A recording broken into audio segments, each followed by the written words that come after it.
CPM വിട്ട് BJPയിൽ ചേർന്ന Bipin C ബാബുവിനെതിരെ ഗാർഹിക പീഡന കേസ്. ഭാര്യ മിനീസ നൽകിയ പരാതിയിൽ കായംകുളം പോലീസാണ് കേസെടുത്തത്.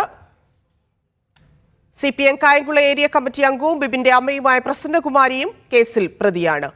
ഷൈജു ചേരുന്നു. ഷൈജു, നേരത്തെ ഏതാണ്ട് ഒരു വർഷം മുൻപ് ഇതേ പരാതി ഉയർന്നിരുന്നു. അന്ന് പാർട്ടി നടപടിയും ഉണ്ടായിരുന്നു. അന്ന് പോലീസ് എന്ത് നടപടിയെടുത്തു? ഇപ്പോൾ വന്നിരിക്കുന്ന പരാതിയിൽ എന്താണ് പറയുന്നത്? വിശദാംശങ്ങൾ.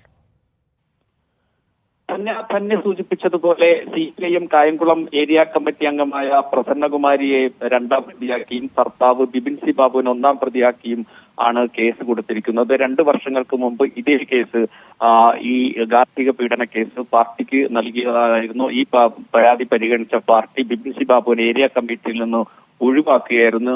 ഈ BJPയിൽ പോയതിനു ശേഷം കഴിഞ്ഞ ദിവസം കേക്ക് മുറിച്ചും പായസം വിളമ്പിയും മിനീസയുടെ നേതൃത്വത്തിൽ, അതായത് ബിപിൻ സി ബാബുവിന്റെ ഭാര്യ ബിനീസയുടെ നേതൃത്വത്തിൽ ആഹ്ലാദ പരിപാടി സംഘടിപ്പിച്ചിരുന്നു. പത്തിയൂർ പഞ്ചായത്തിന്റെ വിവിധ ഭാഗങ്ങളിൽ ഇത്തരം പരിപാടികൾ 1-2 ദിവസങ്ങളിലായി നടന്നിരുന്നു. അതിനുശേഷം ആണ് ഈ BJP ആണ് ഈ പരിപാടികൾക്ക് നടന്നത്. അതിനുശേഷം കഴിഞ്ഞ ഈ നേരത്തെ കൊടുത്തിരുന്ന പരാതി വീണ്ടും പോലീസിന് കൈമാറുകയായിരുന്നു.